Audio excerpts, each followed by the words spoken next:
એટલું તો હું ધ્યાન રાખું તોય બધા એમ કે ખરાબ બોલો છો ખરાબ. મેં કહ્યું છાંટો છે એમાં તમને ઉકળી ગયા એટલા બધા.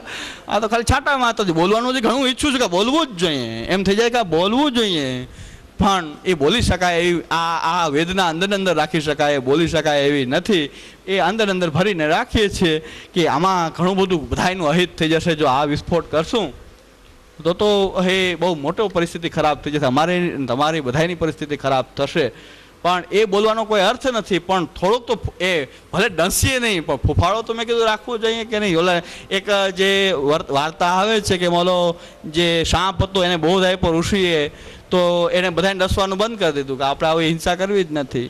તો સાપને તો બધા પાણા મારી મને જીવવા દીધી કે હવે તમારા બોધ પ્રમાણે ચાલ્યો પણ મને આ જીવવા દેતા નથી, કે મેં તને ડસવાની ના પાડી છે, ફૂફાડા મારવાના નથી પાડી, તાર દૂરથી આમ ફૂફાડો રાખો એટલે ભાગે દૂર, નકર તો જીવવા નહીં દે. ઋષિએ કીધું કે મેં તને ડસવાની જ ના પાડી છે, ફૂફાડા મારવાની ના નથી પાડી, તારે જરાક ફૂફાડો રાખો એટલે એકેય બાજુ ના આવે. આ તો જરાક આમ ફૂફાડો માર્યો નથી, ધાડીલા વાળો કીર્તન વાળો ભાવ લો દૂર ફડાક ભાગે, એકેય ભાવની વાત ના કરે. અમે કહીએ એ જરાક આમ ફૂફાડો માર્યો નથી અને બધી ભેટા ભેટી બધું ભૂલી જાય, એ એકેય બાજુ ના આવે. પણ એને બોલી શકાય નહીં, એ હોય ખાલી આ રીતે જ કરી શકાય, એને બોલી શકાય એમ નથી. પણ બાજુમાં આવે જ નહીં, ચડે જ નહીં, નકર તો જીવવા ન દે. નકર તો ઘણા વૈષ્ણવ આટીમાં લેવાની કોશિશ કરે. એવા લોકો હોય કે આને એકવાર લઈ લઈએ તો બોલતો તો બંધ થાય, એક વખત આમાં લઈએ મેં કીધું એટલે જ ફૂફાડો રાખવો પડે કે હું બધી બહુ બોલીશ, હજી આ ઓછું છે, વધારે બોલવામાં આવશે જો જરાય જો આડાવડા થયા તો. એટલે આમ નામ રે, તમારી ચૂપ મારી ચૂપ એમાં બહુ સારું છે. પણ આપણે આ બધું જે છે એ બધી જે પરિસ્થિતિ જે છે આપણી, એને હરિરાયજી જે ક્રમ આપી રહ્યા છે. ઘણા એમ કે ભગવદ્ લીલાની વાત કરો ને, પણ ભગવદ્ લીલાનો અધિકાર ક્યાં છે આપણી અંદર? હરિરાયજી માનતા નથી, શ્રી ગુસાઈજી માનતા નથી આપણી અંદર. શ્રી ગુસાઈજી આપે એમ ક્યાં કહે છે હું તમને પ્રાર્થના કરું છું, હાથ જોડીને કહું છું કે આ ગ્રંથો જોવો માં. આવું કહી શકાય? શ્રી ગુસાઈજી એમ કહે છે પ્રાર્થયે રસિકાહા શ્વૈરમ પશ્યંતુ મિદમ અહર્નિશમ એતદ રસા અનભિજ્ઞસ્તુ માં દ્રાક્ષિતપી વૈષ્ણવ. ખજાનો તો આપ્યો છે ભગવદ્ લીલાનો આપે. શૃંગારસ મંડન, એ વેણુગીત, જુગોદગીત, સુબોધની ભગવદ્ લીલાનો ખજાનો છે. આપણે મધુરાષ્ટક, પરિવિઢાષ્ટક, પુરુષોત્તમ સહસ્રનામ, ત્રિવિધ નામાવલી, ભગવદ્ લીલા પર ગ્રંથોની કમી નથી આપણી પાસે. શ્રી હરિરાયજી, શ્રી ગુસાઈજી, શૃંગારસ મંડન, શ્રી ગુસાઈજી ગ્રંથ લેખો. પણ ગુસાઈજી કીધું ખોલતા નહીં, આ તમારી માટે નથી. ક્યારે ખોલશો? હરિરાયજી આપણને ક્રમ બતાવે. ગુસાઈજી તો એમ કીધું કે નહીં, હું તમને પ્રાર્થના કરું છું, રહેવા દો, ક્યાંક બીજા તમે ભવાડા ઉત્પન્ન કરો. એના માટે પ્રાર્થયે રસિકાહા ઈશ્વૈરમ પશ્યંતુ મિદમ અહર્નિશમ એતદ રસા અનભિજ્ઞસ્તુ માં દ્રાક્ષિતપી વૈષ્ણવ. એટલે હું ભગવદ્ લીલા નથી ગાતો, કારણ કે હું એને હજી હું પોતાને પાત્ર માનતો નથી. હું આ વસ્તુને પાત્ર નથી માનતો, કારણ કે ગુસાઈજી ના પાડે છે કે રેવા દો ભગવદ્ લીલા, ના કે તમે લીલા કરશો, લીલાલાલ ગોવર્ધન ની બદલે તમે કરશો વાચા, તમે ક્યાંક ગોવર્ધન ધરણ બનશો વાચા. એટલે એ જ વાંધો છે. ગુસાઈજી સમજી ગયા હતા કે આ જ કરવાના છે. આ કાગડા દહીંથરા લઈ જાય આ રીતે જ આજે કહેવત છે. કાગડાને ખબર નહીં પડે પાછી કે હું લઈ જાય છે, પણ એ પાછો કંઈક બીજું કે લીલા કરશે. એટલે એ ગુસાઈજી અંતર્યામી આપણે કેમ કહેવાય? ગુસાઈજી સર્વજ્ઞ સર્વેશ્વર શ્રી ગુસાઈજીને એમને થોડા કહીએ છીએ આપણે, એને સાક્ષાત પૂર્ણ પુરુષોત્તમ એમને કહીએ છીએ આપણે. આપણે કીધું તમારો બગાડ અટકાવવો હોય તો ભગવદ્ લીલાથી તમારો બગાડ થશે. ભગવદ્ લીલાને જો નહીં સમજી શકો તો ભગવદ્ લીલાથી તમારો બગાડ થઈ જશે. અને એ ભગવદ્ લીલા એટલે હું તમને પ્રાર્થના કરું છું કે જે રસિકો છે, રસિકો એટલે કોણ? રસિકાહા કામ વર્જિતાહા, જેની અંદર કામ, વિષય, વાસના, અહંતા, મમતા વગેરે નિર્મૂળ નાશ થઈ ગઈ છે, કેવલ કૃષ્ણ માટે જીવી રહ્યા છે, જે કૃષ્ણ જેનો વિષય બની ગયા છે, એ રસિક ભક્તો જે છે જેનું અવગાહન કરે છે, નિત્ય અવગાહન કરે છે. પણ એ રસને ન જાણનારા જે છે, કૃપા કરીને માં દ્રાક્ષિતપી વૈષ્ણવ. વૈષ્ણવ હો તો સારી વાત છે, પણ તમે આ રહેવા દો. તો હરિરાયજી કે છે આ પાત્રતા કેમ નિર્માણ થશે? એટલું કહીને અત્યારે પૂરું કરું મારું વક્તવ્ય કે આ પાત્રતા નિર્માણ ઘણા અંદર બહુ બીજી બધી વાતો કરે છે, પણ ભગવદ્ લીલા ગાવાની યોગ્યતા મારી અંદર આવે, આપણા બેયની અંદર ભગવદ્ લીલા ગાવાની યોગ્યતા આવે તો આપણે ભગવદ્ લીલાનું જ ગાન કરીએ, બીજું કાંઈ કરવું જ નથી. સુર સબન કી એ ગતિ જે હરિચરણ ભાજે. પણ હરિચરણ ભજતા જ નથી તો શું કરવું? હરિચરણમાં હું નથી ભજતો, પણ કોશિશ કર્યા કરું કે પાછું મન જાય તો પાછું ભજવાની કોશિશ કરીએ છીએ. આપણે હજી ભજતા નથી બરાબર, કારણ કે જે રીતે ભજવું જોઈએ એને એ રીતે નથી ભજતા આપણે. એટલે આ પ્રકારની જે પરિસ્થિતિમાં હરિરાયજીએ કીધું કે 16 ગ્રંથનું આવર્તન કરી સિદ્ધાંત જ્યારે એ દ્રઢ થઈ જાય, મહાપ્રભુજીના સિદ્ધાંત અને મહાપ્રભુજીનું સ્વરૂપ એ એકદમ હૃદયારૂઢ થઈ જાય, પછી આપ કહે છે કે લીલાનું અવગાહન કરવા માટે પુરુષોત્તમ સહસ્રનામ, ત્રિવિધ નામાવલી, મધુરાષ્ટક આદિ ગ્રંથોના પાઠ કરવા. પછી પાઠ કરવા એટલે કે એનું અવગાહન કરવું, અધ્યયન કરવું. પણ 16 ગ્રંથ પહેલાં આપે બતાવ્યું છે કે એનાથી આપણું આખું જે સિદ્ધાંત મહાપ્રભુજીનું સ્પષ્ટ થઈ જાય, પ્રભુનું સ્વરૂપ સ્પષ્ટ થઈ જાય, લીલા વિશેની સમજ સ્પષ્ટ થઈ જાય, તો પછી જ્યારે લીલા પર ગ્રંથો જોવામાં આવશે તો કોઈ દી પાત નહીં થાય, પડવાનો ભય પછી નહીં રહે. પણ અધૂરામાં જો સીધા ઊંચા ચડી જશું તો પછી વચ્ચે ટીંગાઈ જાય ને ઉપરથી ક્યાંકથી ઘણા ટીંગાયેલા પડ્યા હોય, ઘણા પડ્યા જ હોય, સાવ એને હાવ પૂરું જ થઈ ગયું. ઘણા વચ્ચે ટીંગાઈ ગયા, અધુ વચ્ચે પછી ઉપર જવાય નહીં, નીચે જવાય નહીં, વચ્ચે અધુ વચ્ચે ટીંગાયેલા પડ્યા હોય, ના આમ જાય ના આમ જાય, એટલે અધુ વચ્ચે ટીંગાઈ જવું પડે જો બરાબર ચડતા ના આવડે. એટલે ગુસાઈજી જેમ આપણને પગલું માંડવાનું કહે છે, એટલે પહેલી શરૂઆત જ ત્યાંથી કરી કે આપણી ઉપર એક અંકુશ છે સિદ્ધાંતનો. એ પ્રમાણે હાથી જો ચાલે, અંકુશમાં ચાલે, હાથી એક એક પગલું બરાબર ભરે તો બધા હાથીને જોઈ શકે, અડી શકે, હાથી હારે રહી શકે. ધીરે ધીરે ગજગતી ચાલ કહેવાય હાથીની ચાલ. તો એ ગજગતી બહુ સુંદર ચાલ હોય હાથીની, પણ અંકુશ હોય તો, માથે અંકુશ હોય તો હાથીની ચાલ પણ ગજગતી ચાલ હોય છે, એકદમ સુંદર ચાલથી ચાલતો હોય હાથી. પણ માથે અંકુશ છે ને એટલે સરસ રીતે ચાલે છે, નહીં તો કેટલાય નહીં ઉડા એ ભૂકો બોલાવે. હાથી જે છે આડોડો ચાલવા માંડે, મદમસ્ત બની જાય તો એ કેટલાય ને એ જીવવા ના દે. એટલે આપણો સિદ્ધાંત પણ એ છે કે તમે સિદ્ધાંતના અંકુશમાં આપણે એને તમે બધાએ રહીએ તો સિદ્ધાંતનો અંકુશ જો હશે તો આપણી ચાલ ગજગતી ચાલ કહેવાશે. નહીં તો તમે આ સંપ્રદાયને ખેદાન મેદાન કરી નાખશો, કેટલાયને માથે કચડી નાખશો. જો તમે ગજગતી ચાલ ભૂલ્યા, અંકુશ છૂટો અને જો મદમસ્ત બની ગયા કોઈ પણ પ્રકારથી આપણે બધા, તો આપણે સંપ્રદાયની અંદર અંધાધૂંધી ફેલાવી દેશું, અવ્યવસ્થા ઉત્પન્ન કરી દેશું. જે આપણે કરી દીધી છે કરી દેશું નહીં, થઈ જ ગયું છે, હવે બધું થઈ ગયું છે. હવે આપણે એને પુષ્ટિજીવો, પ્રવાહી જીવો, તમે બધા એકવાર સમજી જાઓ પુષ્ટિ પ્રવાહ મર્યાદા ભેદને, આ ભેદને પારખી લો, પુષ્ટિજીવોનો સંગ કરો, મર્યાદા અને પ્રવાહી જીવોથી દૂર રહીએ. કારણ કે મર્યાદા પણ એટલી, એ પુષ્ટિજીવને તો મર્યાદા પણ અનુકૂળ નહીં આવે. મર્યાદા કોને કહે છે, ટિપિકલ એ મર્યાદા શું છે આપણે એ સમજવું છે ખાસ. એટલે ગીતાજીથી અને વચનોથી આપણે શ્રી મહાપ્રભુજી કહે છે કે આ બધું નિર્ણય મેં કર્યો છે મારો નથી, એ શાસ્ત્રનો નિર્ણય છે. આ શાસ્ત્રનો નિર્ણય છે, પણ એ કોઈને ખ્યાલ નહોતો તો શું કરે. બધા એ પુષ્ટિને મર્યાદા અને પ્રવાહ એ બે છૂટા પાડ્યા છે, બધાએ દૈવી ને આસુરી એ રીતે છૂટા પાડ્યા છે શાસ્ત્રમાંથી. પણ કોઈ પુષ્ટિ, પ્રવાહ અને મર્યાદા આ ત્રણ જીવોની કેટેગરી શ્રી મહાપ્રભુજી જ આપે છે. એવું મારું માનવું છે કે આ મહાપ્રભુજી જ આપી રહ્યા છે, કારણ કે મહાપ્રભુજીને જ એનું જ્ઞાન છે, યથાર્થ રૂપમાં એનું શ્રી મહાપ્રભુજીને જ્ઞાન છે. આચાર્ય ચરણે જે રીતે જીવનો ઉદ્ધાર કર્યો એ જ કાર્ય આપની અનવતાર દશામાં કેવી રીતે થઈ રહ્યું છે, તો શ્રી દ્વારકેશજી આજ્ઞા કરે છે કે શ્રીમદાચાર્ય ચરણાહા સ્વીયાનાન ભક્તિ સિદ્ધયે અકાશ ષોડશ ગ્રંથાન સ્વસિદ્ધાંતાર્થ બોધકાન. તો આપે પોતાના જે સ્વીય ભક્તો જે છે, જે શ્રી મહાપ્રભુજીના આશ્રિત ભક્તો છે, જે શ્રી મહાપ્રભુજીનો આશ્રય લઈને એ ભક્તિ કરી રહ્યા છે, કૃષ્ણની ભક્તિ અને શરણાગતિ. પહેલી વસ્તુ સ્પષ્ટ કરીએ, મહાપ્રભુજીનો આશ્રિત કોણ? મહાપ્રભુજીનો આશ્રય કોને કર્યો કહેવાય? કે જે કૃષ્ણ ભક્તિ કે કૃષ્ણ શરણાગતિ કરતો હોય, નહીં કે ખાલી મહાપ્રભુજી શરણમાં કે વલ્લભ શરણમાં માલા જપતો હોય, એવો કોઈ મહાપ્રભુજીનો આશ્રિત નથી હોતો. પણ મહાપ્રભુજીનો આશ્રિત એ હોય છે કે જે કૃષ્ણની શરણાગતિ કરે છે અને કૃષ્ણની સેવા કરતો હોય છે, એને સ્વીય ભક્ત કહેવાય છે. સ્વીયાનાન ભક્તિ સિદ્ધયે, સ્વીય ભક્તોની ભક્તિ સિદ્ધ કરવા માટે અકાર્ષુ ષોડશ ગ્રંથાન સ્વસિદ્ધાંતાર્થ બોધકાન. આપે આપણા ષોડશ ગ્રંથોની એ રચના કરી કે પાછળથી પણ આ સ્વીય ભક્તોની ભક્તિની સિદ્ધિ થાય. આ ષોડશ ગ્રંથનો જો આશ્રય કરશે તો એની ભક્તિ સિદ્ધ થશે.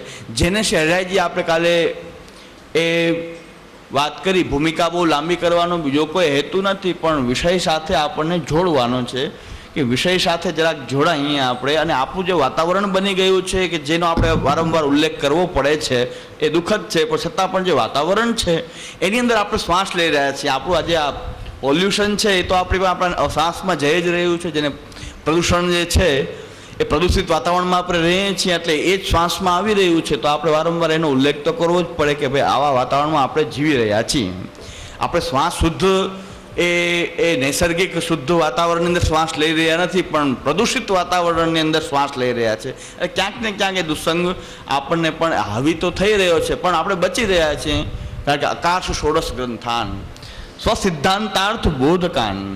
આ પ્રદૂષણથી બચવાનો ઉપાય કયો? માસ્ક પહેરવું પડે. પ્રદૂષણથી બચવું એક માસ્ક લગાવવું પડે. મહાપ્રભુજી એના માટે આ તૈયાર રાખ્યું છે કે ષોડશ ગ્રંથને જે અધ્યયન કરનારા હોય એને આ વાતાવરણ પ્રદૂષિત છે એમાં રહેવું તો પડે જ છે, ચારે બાજુ તો એવું વ્યાપ્ત છે, છતાં પણ એને પોલ્યુશન અસર કરી શકતું નથી. કારણ કે શ્રી મહાપ્રભુજીના આ ષોડશ ગ્રંથોનો આશ્રય લઈ રહ્યા છે, એમાં અધ્યયન કરી રહ્યા છે, મનન કરી રહ્યા છે, ચિંતન કરી રહ્યા છે, જીવનમાં આચરણ કરી રહ્યા છે, તો એને આ પ્રદૂષિત વાતાવરણની અસર નહીં થાય. જેમ કે જલ કમલવત, એ ચારે બાજુ કાદવ કીચડ છે, છતાં પણ કમલની જેમ સુગંધિત રહી શકે છે. પણ શ્રી દ્વારકેશજી આજ્ઞા કરે કે શ્રીમદાચાર્ય ચરણાહા સ્વીયાનાન ભક્તિ સિદ્ધ હે આકાશ ષોડશ ગ્રંથાન. આ ષોડશ ગ્રંથોની આપે રચના કરી. એમાં શું છે ષોડશ ગ્રંથમાં? સ્વસિદ્ધાંતાર્થ બોધકાન. શ્રી મહાપ્રભુજીના સિદ્ધાંતના અર્થનો બોધ છે કે આ આપણો સિદ્ધાંત છે, આનાથી વિરુદ્ધ જે કંઈ પણ હોય એ ખોટું, આનાથી આ અનુસાર જે કંઈ બધાય સાચા.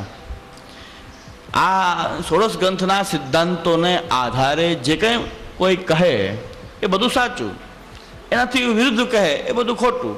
હું પણ બોલું તો ખોટું, કોઈ પણ બોલે એ ખોટું. આ આપણી પારાસિદ્ધિ 16 ગ્રંથ આપણી માટે આ બહુ મહત્વના છે કે સ્વીયાનાન ભક્તિ સિદ્ધ એ.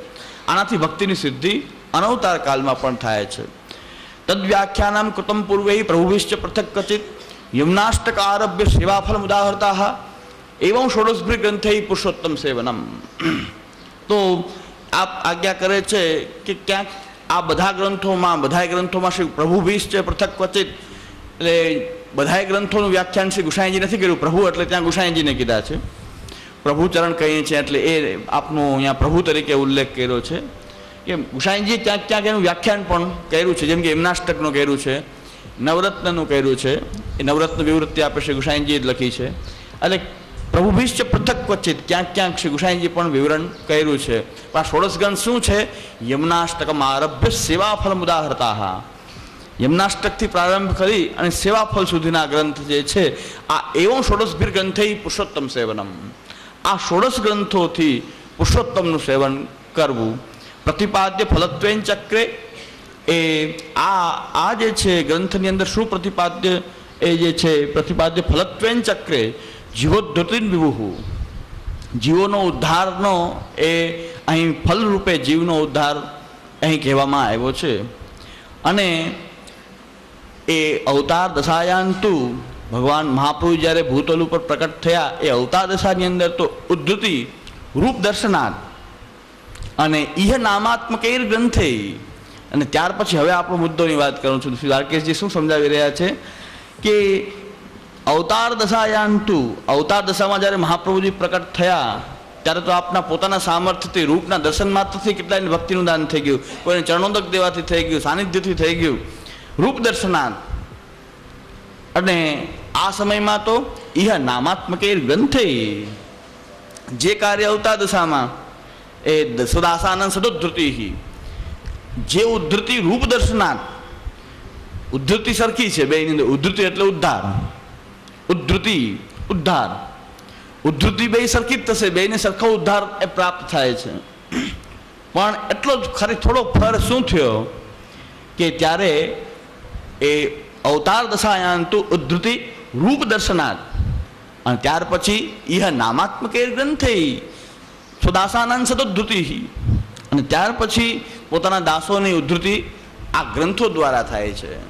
ગ્રંથ સિવાય કોઈ ઉદ્ધારનો કોઈ રસ્તો દ્વારકેશજીના મતે હવે નથી. કોઈ સત્સંગ નથી, કોઈ ઉદ્ધાર નથી, ન ભક્ત દ્વારા, ન ગુરુ દ્વારા, કોઈના દ્વારા ઉદ્ધાર થઈ શકે નહીં. ગ્રંથ દ્વારા થઈ શકે, ગુરુ દ્વારા પણ નહીં. ગુરુ શ્રી મહાપ્રભુજી, ત્યાર પછીના ગુરુ કોઈ એને એ ઉદ્ધાર કરી શકવાનું સામર્થ્ય નથી. ગ્રંથ કે તો સામર્થ્ય કરો કે ગ્રંથ સમજાવી દે અને એ પ્રમાણે જો એ જીવનમાં ચાલે તો ઉદ્ધાર થાય. ઇહ નામાત્મકે ગ્રંથ. ગુરુનું કાર્ય શું છે? શ્રી સાધન દીપિકામાં શ્રી ગોપીનાથજી આજ્ઞા કરે છે કે મહાત્મ્ય જ્ઞાપના એવ એ શ્રવણ ગુણ કર્મણામ અને શાસ્ત્રાનામ ઉપયોગો અત્ર તત્રાકાંક્ષા ગુરોર ભવેત. સાધન દીપિકામાં શ્રી ગોપીનાથજી આજ્ઞા કરે છે કે ગુરુનું સ્થાન શું? એ ગુરુનું સ્થાન શું? તો ગુરુનું સ્થાન બહુ મહત્વનું તો છે. શા માટે? કે ભક્તિનું સ્વરૂપ શું, ભક્તિની વ્યાખ્યા શું? મહાત્મ્ય જ્ઞાન પૂર્વસ્તુ સુદૃઢ સર્વતો અધિક સ્નેહ ભક્તિ તયા મુક્તિર નચન્યથા. આશ્રમ મહાપ્રભુજી આજ્ઞા કરે છે નિબંધમાં કે મહાત્મ્ય એ જ્ઞાન પૂર્વસ્તુ સુદૃઢ સર્વતો અધિક સ્નેહ ભક્તિ. પહેલાં મહાત્મ્ય જ્ઞાન અને એનાથી પ્રકટ થતો સુદૃઢ સર્વતો અધિક સ્નેહ. મહાત્મ્ય જ્ઞાન વગર સુદૃઢ સર્વતો અધિક સ્નેહ ન થાય. તો મહાત્મ્યનો ક્યાંથી જ્ઞાન પ્રાપ્ત કરવું? શાસ્ત્રનામ ઉપયોગો અત્ર. એ તો શાસ્ત્રમાંથી મહાત્મ્ય જ્ઞાન મળે, બીજે ક્યાંયથી ન મળે. એ બીજા કોઈ પ્રકારથી મહાત્મ્ય જ્ઞાન પ્રાપ્ત ન થાય, શાસ્ત્રથી પ્રાપ્ત થાય. શાસ્ત્રનામ ઉપયોગો અત્ર. તો શાસ્ત્રનો ઉપયોગ કરવો જ પડે, કારણ કે શાસ્ત્ર તો મર્યાદા થઈ ગયું. આપણે શું શાસ્ત્રોનું કામ છે? આ મૂર્ખાઈની વાતો છે. એટલે એવા મૂર્ખ લોકોની વાત કરવાનો તો કોઈ અર્થ જ નથી કે જે પુષ્ટિ માર્ગમાં લઈને કેવલ મૂર્ખાઈ જ કરતા હોય છે. મૂર્ખ લોકો એમ કહે છે કે શાસ્ત્રોનું પુષ્ટિ માર્ગમાં શું કામ થાય? ભાઈ શાસ્ત્રનામ ઉપયોગો અત્ર. એટલે આમાં એ પીડા વ્યથા એ જ થઈ રહી છે કે પુષ્ટિ માર્ગમાં આવીને મહાપ્રભુજી કહે છે સમજવું નથી, પોતાની રીતે આંકવું છે. આ તારો માર્ગ થોડો છે કે ગોયનો માર્ગ થોડો છે.